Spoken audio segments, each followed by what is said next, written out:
Vote গ্রহণের আর মাত্র একদিন বাকি। টাঙ্গাইলের ৮টি আসনে এখন পর্যন্ত কোথাও কোনো অপ্রীতিকর ঘটনার খবর এখন পর্যন্ত পাওয়া যায়নি।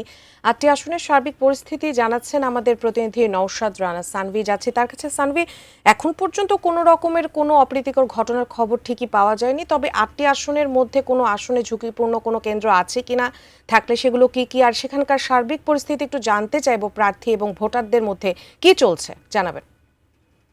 ধন্যবাদ আপনাকে।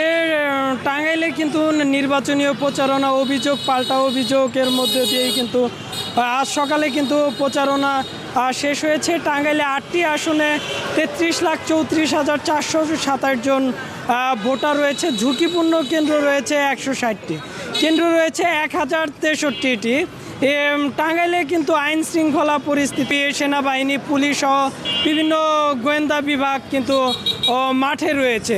এর মধ্যে 8টি আসনেই কিন্তু বিএনপির আলোচিত 4 জন প্রার্থী রয়েছে। এর মধ্যে বিএনপির কেন্দ্রীয় ভাইস চেয়ারম্যান সালাম পিন্টু রয়েছে ভুয়াপুর গোপালপুর আসনে।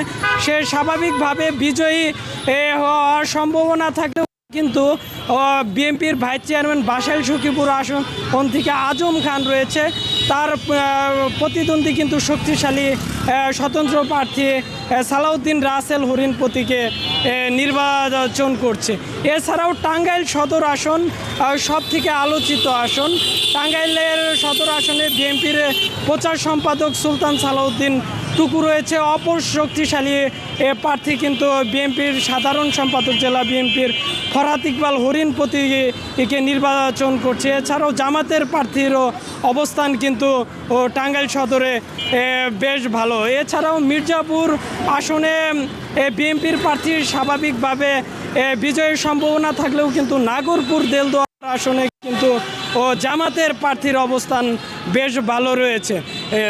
টাঙ্গাইল থেকে এই ছিল আমার কাছে সর্বশেষ।